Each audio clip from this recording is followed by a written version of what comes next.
ಆ ಚೈತ್ರ ವಿಷಯದಲ್ಲಿ ನಾನ್ ಬದ್ಲಾದ್ನ? ಅವಳು ನೋಡೋ ದೃಷ್ಟಿ ಬದಲಾಗಿದೆ, ಅವಳ ಹತ್ರ ಮಾತಾಡೋ ಮಾತು ಬದಲಾಗಿದೆ. ಇನ್ನು ಏನೇನ್ ಬದಲಾಗಿದೆಯೋ. ನಾನೇನಾದ್ರೂ ಅವಳಿಗೆ ಲೈನ್ ಹೊಡಿತಾ ಇದ್ದೀನೇನೋ ಮಾತು ದೃಷ್ಟಿ ಬದಲಾಗಕ್ಕೆ? ಇನ್ನೇನ್ ಮತ್ತೆ? ನಾನು ಅಷ್ಟೊಂದೆಲ್ಲ ಪ್ಲಾನ್ ಮಾಡಿ ನಿನ್ ಕೈಯಲ್ಲಿ ನಮ್ಮ ಮನೆಗೆ ಮೊದಲನೇ ತೋರಣ ಕಟ್ಟಿಸ್ಬೇಕು ಅನ್ಕೊಂಡ್ರೆ ನೀನು ಆ ಬುಡ್ಡಿಗೆ ಸಪೋರ್ಟ್ ಮಾಡ್ಕೊಂಡು ಕಟ್ಟು ಅಂತೀಯಲ್ಲ. ಲೋ ಚಿಕ್ಕೋನೆ, ನಿನಗ್ ನನ್ ಮೇಲೆ ಸ್ವಲ್ಪ ಕೂಡ ಕರುಣೆ ಇಲ್ಲ ಕಣೋ. ಈಗ ಸದ್ಯಕ್ಕಂತೂ ಇಲ್ವೇ ಇಲ್ಲ. ಲೋ, ಒಂದ್ ವೇಳೆ ಆ ತೋರಣ ನಾನೇ ಕಟ್ಟಿದ್ರೆ ಚೆನ್ನಾಗಿರ್ತಿತ್ತು. ಆ ಬುಡ್ಡಿ ಹೊರಗೆ ಹೋಗಿರೋಳು, ನಾನು ಮೇಲಕ್ಕೆ ಹೋಗ್ತಿದ್ದೆ. ಹೌದಾ? ಲೋ ಇಲ್ವಾ ಮತ್ತೆ? ಆ ತೋರಣ ತಗೊಂಡು ಈ ದೇಹ ಇಟ್ಕೊಂಡು ಈ ಕಾಲಲ್ಲಿ ಆ ಸ್ಟೂಲ್ ಹತ್ತಿದ್ರೆ ತೋರಣ ಕಟ್ಬೋದಲ್ಲ ಬೇಬಿ? ಒಂದ್ ವೇಳೆ ಲೆಗ್ಮೆಂಟ್ ಪ್ರಾಬ್ಲಮ್ ಆಗಿ ಸ್ಟೂಲ್ ಜಾರಿದ್ರೆ? Oh got it. ಅಲ್ವಾ? ಆವಾಗ ಕಾಲ್ ನೋವು ಇನ್ನೂ ಜಾಸ್ತಿ ಆಗ್ತಿತ್ತು. 1 ತಿಂಗಳಿಗೋ 2 ತಿಂಗಳಿಗೋ ಹೋಗ್ಬೇಕಾಗಿರೋ ಚೈತ್ರ 2-3 ವರ್ಷ ಅದೇ ನೆಪದಲ್ಲಿ ಇಲ್ಲೇ ಇರ್ತಿದ್ಲು. ಅದಕ್ಕೆ ಕಟ್ಟು ಅಂತ ಅವಳಿಗೆ ಹೇಳಿದ್ ಕಣೋ. ಆದ್ರೆ ನೀನ್ ಅದನ್ನೆಲ್ಲ ಅರ್ಥ ಮಾಡ್ಕೊಳ್ದೆ ನನ್ನನ್ನೇ ಅನುಮಾನ ಪಟ್ಟೆ. Baby baby Bhama, no hard feelings.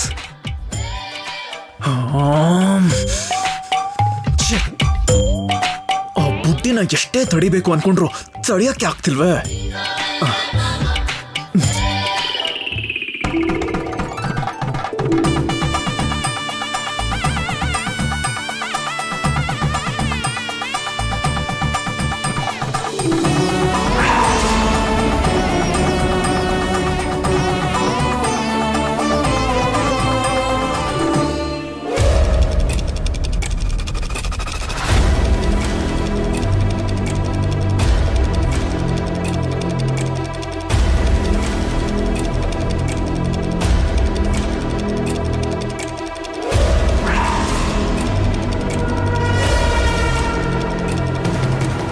ಅಮ್ಮ, ಅಮ್ಮವ್ರು ಕರೀತಿದ್ದಾರೆ. ಚೈತ್ರ, ನಾನು ಈಗಲೇ ಬರ್ತೀನಿ, ನೀನು ಕಟ್ತಾ ಇರು. Okay madam. ಮೇಡಮ್, ಆ ಫ್ಲವರ್ಸ್ನೆಲ್ಲ ಸ್ಟೋರ್ ರೂಮಲ್ಲಿ ಇಟ್ಟಿದ್ದೀನಿ. ನೆಕ್ಸ್ಟ್ ಏನ್ ಮೇಡಮ್? ಇದನ್ನೆಲ್ಲ ಮಿಕ್ಸ್ ಮಾಡಿ ಡಿಫ್ರೆಂಟ್ ಆಗಿ ಬಾಗ್ಲ ತೋರಣ catla?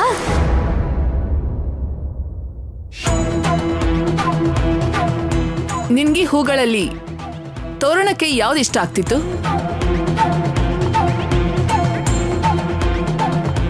This purple and red madam. Matching to your sari also madam. Nice colours, super madam. ಈ ಮನೆಗ್ ಡೆಕೋರೇಟ್ ಮಾಡಿದ್ರೆ ಹೇಗಿರತ್ತೆ ಅಂದ್ರೆ ನಿಮ್ ರೇಂಜ್ಗಿದು.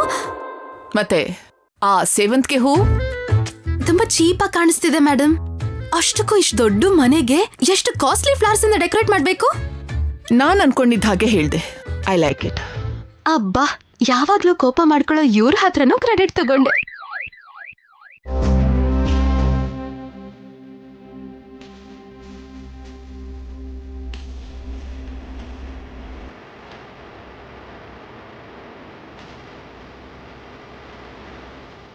ನಿನ್ಗೆ ಈ ಇವೆಂಟ್ ಮಾಡೋದಕ್ಕೆ ಎಷ್ಟು ಕೊಡ್ತೀನಿ ಅಂತ ಹೇಳಿದ್ದಾರೆ? ಇನ್ನೆಷ್ಟು ಮೇಡಮ್? 20. ನಿನಗ್ ನಾನು ಅದಕ್ಕಿಂತ ಡಬಲ್ ಕೊಡ್ತೀನಿ.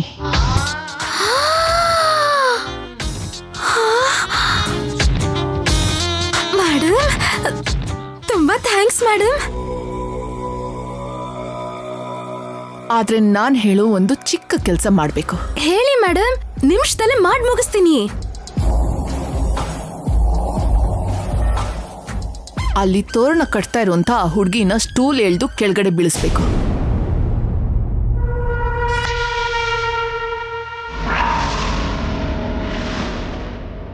ಮೇಡಮ್, ನಾನಿಲ್ಲಿ ಈವೆಂಟ್ ಮಾಡೋದಕ್ಕೆ ಬಂದಿದ್ದು ಕ್ರೈ ಮಾಡೋದಕ್ಕಲ್ಲ. ಈ ಚಿಕ್ಕ ಹೆಲ್ಪ್ ಮಾಡಿದ್ರೆ ಡಬಲ್ ಪೇಮೆಂಟ್ ಸಿಗತ್ತೆ ನಿಂಗೆ. ಯೋಚನೆ ಮಾಡಿ ನೋಡು.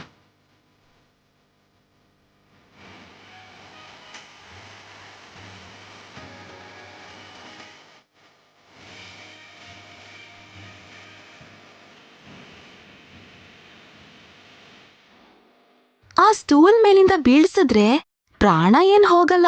ಅಬ್ಬಬ್ಬಾ ಅಂದ್ರೆ ಕೈ ಕಾಲ ಮುರಿಯತ್ತೆ ಅಷ್ಟೇ ಅಲ್ವಾ? ಏನೋ ಈ ಕೆಲ್ಸ ಮಾಡ್ಲಿಲ್ಲ ಅಂದ್ರೆ ದುಡ್ಡಷ್ಟೇ ಹೋಗೋದಲ್ಲ, ಇವ್ರಿಗೆ ನನ್ ಮೇಲಿರೋ ಇಂಪ್ರೆಷನ್ ಹೋಗತ್ತೆ. ಆಮೇಲೆ ಈವೆಂಟ್ ಕೂಡ ಹೋಗ್ಬೋದು. ಅಯ್ಯೋ, ನನ್ಗೆ ಈವೆಂಟ್ ಬೇಕೇ ಬೇಕು. ನಿನ್ನೆ ಹೇಳಿದ ಕೆಲ್ಸನ ಮಾಡ್ತೀಯಾ ಮಾಡಲ್ವಾ? ಮಾಡ್ತೀನಿ ಮೇಡಮ್, ಮಾಡ್ತೀನಿ. ಗುಡ್. ಹಾಗಾದ್ರೆ ಹೋಗಿ ಆ ಸ್ಟೂಲ್ನ ಎಳೆದ್ಬಿಡು. ಹೋಗು. ಸರಿ ಮೇಡಮ್.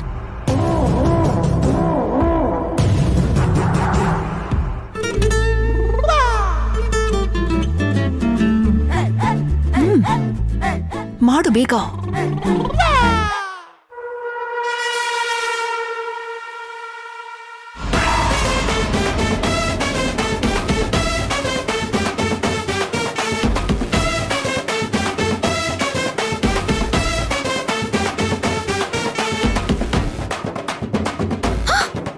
ಅಕ್ಕ ಅಕ್ಕ ಯಾಕೆ ಇಲ್ಲಿದ್ದಾಳೆ? ಅಂದ್ರೆ ಅಂದ್ರೆ ಇದು ಅಕ್ಕನ ಕ್ಲೈಂಟ್ ಮನೆನಾ? ನನಗೆ ವಿಷಯ ಗೊತ್ತಿಲ್ಲದೆ ಅಕ್ಕಂಗೆ ಸುಳ್ಳು ಹೇಳಿ ಈ ಮನೇಲಿ ಈವೆಂಟ್ ಒಪ್ಕೊಂಡ. ಸಿಕ್ಕಾಕೊಂಡ್ಬಿಡ್ತೀನಲ್ಲ. ಇದ್ರ ಜೊತೆಗೆ ಅಕ್ಕಂಗೆ ನೋವು ಕೊಡೋದಕ್ಕೆ ಈ ಹಿಂಸೆ ಹೇಳಿದಕ್ಕೆ ಒಪ್ಕೊಂಡೆ. ಇವಾಗ ನಾನು ಮಾಡಲ್ಲ ಅಂತಂದ್ರೆ ಈ ಹಿಂಸೆ ನನ್ನ ಈವೆಂಟಿಂದ ತೆಗೆದು ಹಾಕ್ಬಿಡ್ತಾಳೆ. ಅಯ್ಯೋ, ನಿಮ್ ದುಡ್ಡನ್ನೆಲ್ಲ ಲೆಕ್ಕ ಚುಕ್ತ ಮಾಡಿ ಎಲ್ಲ ಕೊಟ್ಬಿಡ್ತೀನಿ. ಅಯ್ಯೋ, ಈ ಈವೆಂಟ್ ಹೋದ್ರೆ ದುಡ್ಡು ಹೋಗುತ್ತೆ. ಹಾಗಂತ ಅಕ್ಕಂಗ್ ನೋವಾಗಂಗೆ ನಾನು ಹೇಗ್ ಸ್ಟೂಲ್ನ ಎಳೀಲಿ? ಬೇಗ ಮಾಡಮ್ಮ.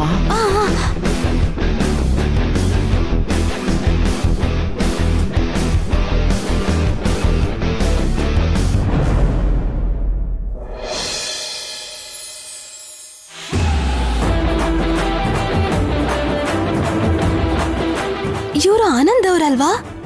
ಪೊಲೀಸ್ ಸ್ಟೇಷನ್ ಅಲ್ಲಿ ನಮ್ಮನ್ನ ಸೇಫ್ ಮಾಡಿದ್ ಇವ್ರೆ.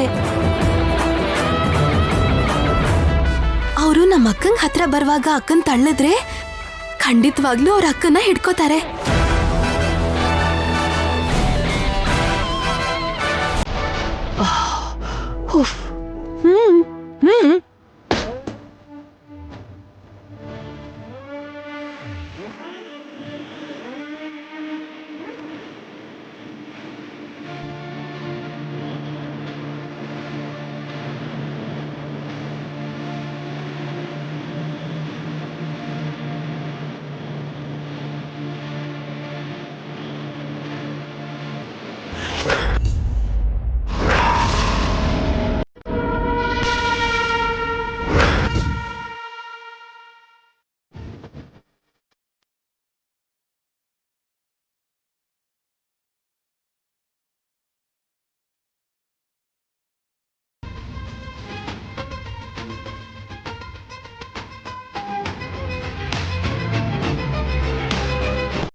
ಅಬ್ಬಾ, ಅಕ್ಕಂಗೇನೂ ಆಗಿಲ್ಲ.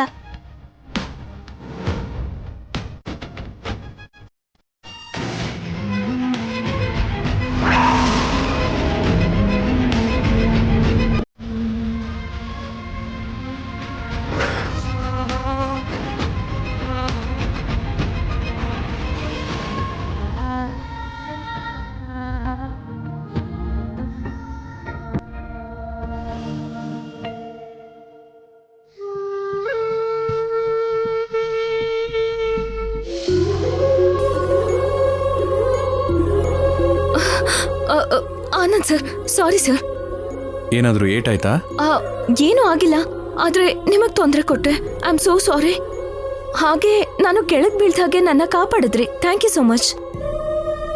ಅಯ್ಯಯ್ಯಪ್ಪ, ಒಂದೇ ಸಲಕ್ಕೆ ಸಾರಿ ಥ್ಯಾಂಕ್ಸ್ ಎರಡೂ ಹೇಳ್ತಿದ್ದಾಳೆ. ಈ ಬುಡ್ಡಿ ಮಾಮೂಲಿ ಅಂತೂ ಅಲ್ಲ. ಹೌದು ಸರ್, ನಾನು ಸ್ಟೂಲ್ ಹತ್ತದೆ, ಮತ್ತೆ ಸ್ಟೂಲ್ ಜಾರ್ದೇನೆ ನಾನು ಹೇಗ್ ಬಿದ್ದೆ? ಸ್ಟೂಲ್ ಜಾರದೆ ಹೇಗೆ ಬೀಳ್ತಾರೆ? ಅದೇ ಸರ್, ನನಗೂ ಅರ್ಥ ಆಗ್ತಿಲ್ಲ. ಹೌದು, ಇದ್ದಕ್ಕಿದ್ದ ಹಾಗೆ ಹೇಗ್ ಕೆಳಗ್ ಬೀಳ್ತಿದ್ದೆ? ಚೈತ್ರ ಅವರೇ, ಸ್ಟೂಲೇ ಜಾರಿದ್ದು, ನಿಮ್ಗದು ಗೊತ್ತಾಗಿಲ್ಲ ಅಷ್ಟೇ. ಅಷ್ಟೇ ಅಂತೀರಾ? ಇವಾಗಂಥದ್ದೇನಾಗ್ಲಿಲ್ಲ ಅಲ್ವಾ? ಹೋಗಿ ನೀನ್ ಮಾಡ್ಬೇಕಾಗಿರೋ ಕೆಲ್ಸ ನೋಡು. ಸರಿ ಮ್ಯಾಮ್.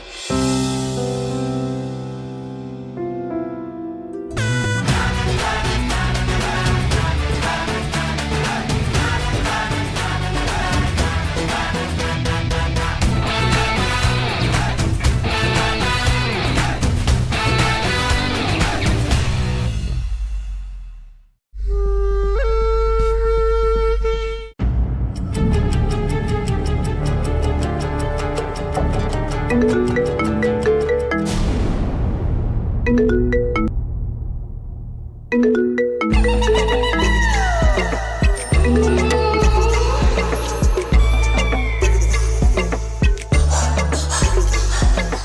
ಸಾನಿಯಾಯಿಂದ ಹೇಗೆ ತಪ್ಪಿಸ್ಕೊಳ್ಳೋದು? ಏನಾದ್ರೂ ಒಂದು ಮಾಡ್ಲೇಬೇಕು. ಛೇ, ಮಾಮ್, ನನಗೋಸ್ಕರನ? ಜ್ಯೂಸ್ ತಗೋ.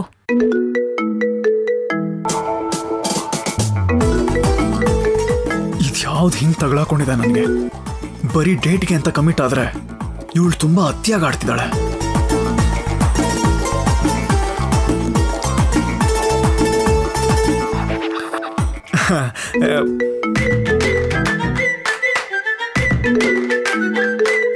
ಯಾರ್ದು ಫೋನು?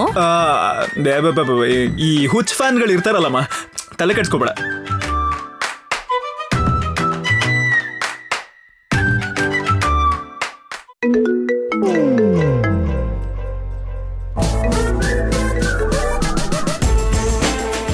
ಲೋ, ಯಾವ್ದೋ G49 ಅಂತಲೋ? ಪಾಪ ಕಣೋ, ಏನ್ ಅರ್ಜೆಂಟ್ ಇದೆಯೋ ಏನೋ, ಸ್ವಲ್ಪ ಪಿಕ್ ಮಾಡಿ ಏನು ಅಂತ ಕೇಳು. ನಿನಗೆ ಹೇಗಮ್ಮ ಹೇಳಿ? ಬಬಲ್ ಗಮ್ ತರ ಅಂಟ್ಕೊಂಡ್ಬಿಟ್ಟಿದ್ದಾಳೆ ಅವಳು ನನಗೆ. ಲೋ, ನಿನ್ನೆ ಕಣೋ, ಪಿಕ್ ಮಾಡು. ಮಾಮ್, ನನ್ಗೆ ಅರ್ಜೆಂಟು. ಪಾಪ, ಅವ್ರಿಗೆಷ್ಟು ಅರ್ಜೆಂಟ್ ಇದೆಯೋ ಏನೋ. ಮಾಮ್, ನನ್ನ ಅರ್ಜೆನ್ಸಿ ಅದಕ್ಕಿಂತ ಇಂಪಾರ್ಟೆಂಟ್. ಸರಿ ಸರಿ, ಜ್ಯೂಸ್ ಕುಡ್ದು ಹೋಗು. ಮಾಮ್. ಹಾ, ಹೋಗು. ಥ್ಯಾಂಕ್ಸ್. ಅಬ್ಬಬ್ಬಬ್ಬಾ, ಇವ್ನ್ ಯಾವ ವಸ್ತುನು ಸರಿಯಾಗಿ ಇಟ್ಕೊಳ್ಳಲ್ಲ.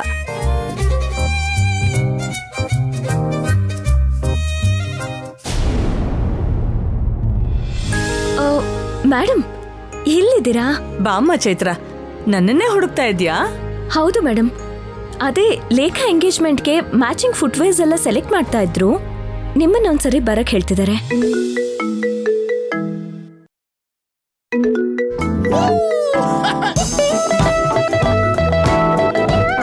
ಅಬ್ಬಬ್ಬಬ್ಬಾ, ಚೈತ್ರ, ಅದು ವಿರಾಜ್ ಫೋನ್. ಅವಾಗಿಂದ ರಿಂಗ್ ಆಗ್ತಾನೆ ಇದೆ. ಯಾರು ಫೋನ್ ಮಾಡ್ತಿದಾರೋ ಏನೋ, ಯಾರಂತ ನೋಡಮ್ಮ.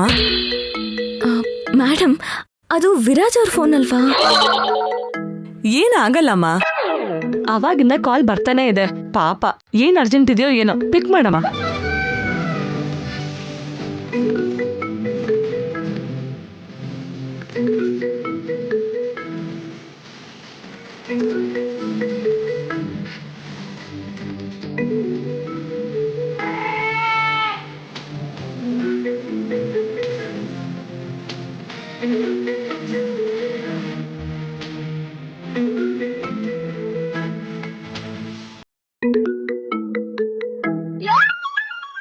ಇವಾಗ ನೋಡು ನಿನ್ನ ಹೇಗ್ ಸಿಕ್ಕಾಕ್ಸ್ತೀನಿ ಅಂತ.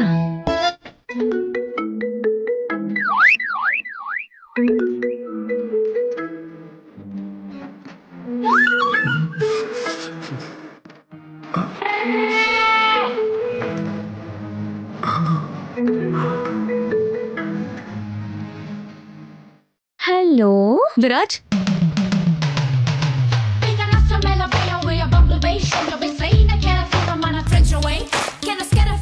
ವಿರಾಜ್ ಇಲ್ವಾ? ಯಾರ್ ನೀವು?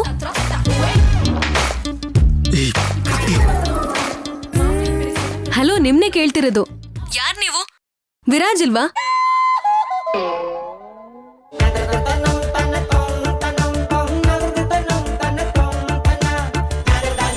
ನಿಮ್ಗೇನೆ ಕೇಳ್ತಿದ್ರೆ ಏನು ಹೇಳ್ತಾನೆ ಇಲ್ವಲ್ಲ. ವಿರಾಜ್ ಇದಾನ ಇಲ್ವಾ?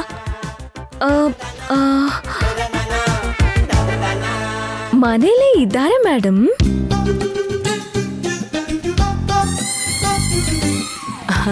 ಯಾರಮ್ಮ? G49 ಅಂತ ಮೇಡಮ್. ವಿರಾಜ್ ಅವ್ರಿಗೆ ತುಂಬಾ ಬೇಕಾಗಿರೋರು ಅನ್ಕೊಳ್ತೀನಿ. ವಿರಾಜ್ ಮನೇಲೇ ಇದ್ರೂ ಫೋನ್ ಪಿಕ್ ಮಾಡ್ತಾ ಇಲ್ವಾ? ವಿರಾಜ್, ನಾನೇ ನಿನ್ನ ಹತ್ರ ಬರ್ತೀನಿ, ಅವಾಗ ನಿನ್ಗೊಂದು ಗತಿ ಕಾಣಿಸ್ತೀನಿ. ನಾನು ಹೇಳದ್ನ ಇಲ್ವಾ? ಇರ್ಬೋದು ಇರ್ಬೋದು.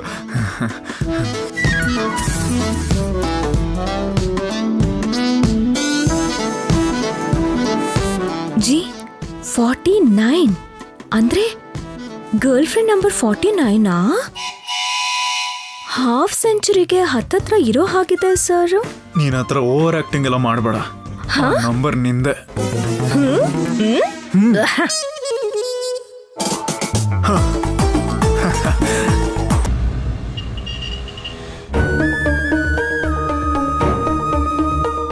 ನಾಳೆ ಅಷ್ಟೊತ್ತಿಗೆ 1.5 ಲಕ್ಷ ರೆಡಿ ಮಾಡ್ಕೊಳ್ಳಿ. ಸಿವಿಲ್ ಕೇಸ್ ಅಲ್ವಾ, ಸ್ವಲ್ಪ ಡಿಪಾರ್ಟ್ಮೆಂಟ್ ಅವ್ರನ್ನ ಮ್ಯಾನೇಜ್ ಮಾಡಬೇಕು.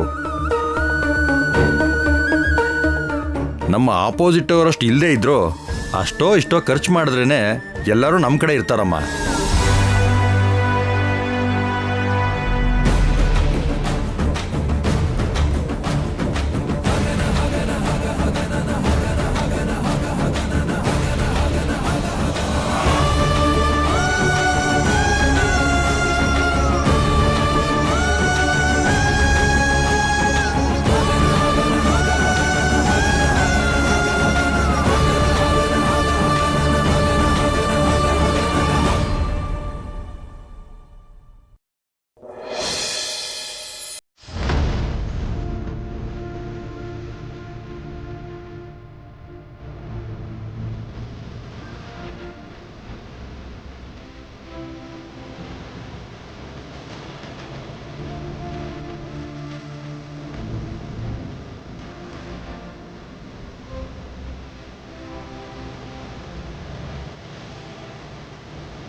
ಚಿಕ್ಕಮ್ಮ, ಚಿಕ್ಕಮ್ಮ,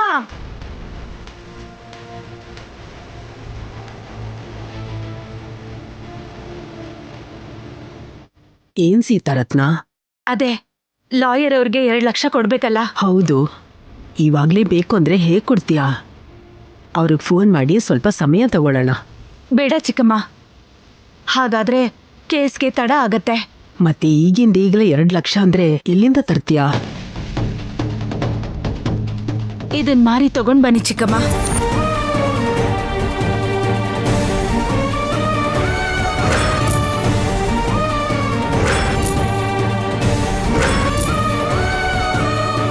ಇದು ನಿನ್ ಬಳೆಗಳು, ನಿನ್ ಗಂಡ ಮಕ್ಕಳು ನೆನ್ಪಿಗಾಗಿ ನೀನ್ ಇಟ್ಕೊಂಡಿರೋ ಬಳೆಗಳು. ಹೌದು. ಇದನ್ನ ಮಾರ್ತೀನಿ ಅಂತ ಹೇಳ್ತಿದ್ಯಲ್ಲ, ಏನೇ ಆದ್ರೂ ನೆನ್ಪುಗಳನ್ನ ಮಾರ್ಕೋಬಾರ್ದು. ಇಲ್ಲ ಚಿಕ್ಕಮ್ಮ, ಇದು ನನ್ ಗಂಡ ಕೊಡ್ಸಿರೋ ಬಳೆಗಳು. ನಮ್ ಪ್ರೀತಿಗೆ ಗುರುತಾಗಿ, ನನ್ನ ಮಕ್ಕಳ ನೆನಪಿಗಾಗಿ ಇಷ್ಟು ದಿನ ನಾನಿದನ್ನ ಇಟ್ಕೊಂಡಿದ್ದೆ. ನನ್ನ ಮಕ್ಕಳು ನನಗ್ ಸಿಗ್ತಾರೆ ಅನ್ನೋ ನಂಬಿಕೆನೇ ಹೊರಟೋಗಿದೆ. ಇನ್ ಮುಂದೆ ಇದು ನನಗೆ ನಂಬಿಕೆ ಅಲ್ಲ, ನನಗೆ ನೋವು ಕೊಡೋ ಆಯುಧ. ಇದನ್ನ ನೋಡಿ ನಾನು ಅವರನ್ನ ನೆನಪಿಸ್ಕೊಂಡು ಕುಗ್ಗ್ ಹೋಗೋದಕ್ಕಿಂತ ಇದನ್ನ ಮಾರ್ಬಿಟ್ಟು ಅಮ್ಮನ ಮಡ್ಲನ್ನ ಕಾಪಾಡ್ಕೊಂಡ್ರೆ ನನ್ನ ನೋವು ಕಡಿಮೆ ಆಗತ್ತೆ, ಈ ಆಶ್ರಮಕ್ಕೆ ಪ್ರಯೋಜನ ಆಗತ್ತೆ. ಇನ್ನೊಂದ್ಸಲ ಯೋಚನೆ ಮಾಡು ಸೀತಾರತ್ನ. ಇನ್ನು ಯೋಚನೆ ಮಾಡೋದೇನೂ ಇಲ್ಲ ಚಿಕ್ಕಮ್ಮ. ನನ್ನವರು ನನಗ್ ಸಿಗ್ತಾರೆ ಅನ್ನೋ ಆಸೆ ಹೋದ್ಮೇಲೆ ಅವ್ರು ಕೊಟ್ಟಿರೋ ಈ ನೆನಪಾದ್ರೂ ಯಾಕೆ ಬೇಕು ಹೇಳಿ? ನನ್ ಮಾತ್ ಕೇಳಿ, ದಯವಿಟ್ಟು ಯಾವ್ದಾದ್ರೂ ಅಂಗಡಿಲಿ ಇದನ್ನ ಮಾರ್ಬಿಡಿ. ಖಂಡಿತ ಇದಕ್ಕೆ 2 ಲಕ್ಷ ಬರುತ್ತೆ. ತಗೊಂಡ್ ಬನ್ನಿ.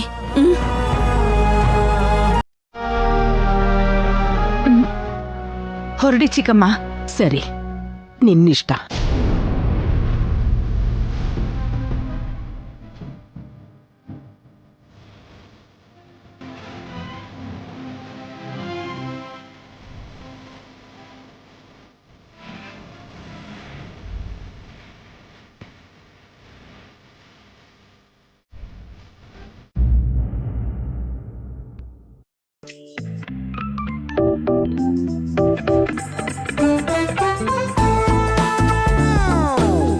ಮನೆನ ಹುಣ್ಣಿಮೆ ತರ ಇಟ್ಕೊಂಡಿದ್ದ ಇವರು ಈ ರೂಮನ್ ಮಾತ್ರ ಅಮಾವಾಸ್ಯೆ ತರ ಮಾಡಿದಾರಲ್ಲ.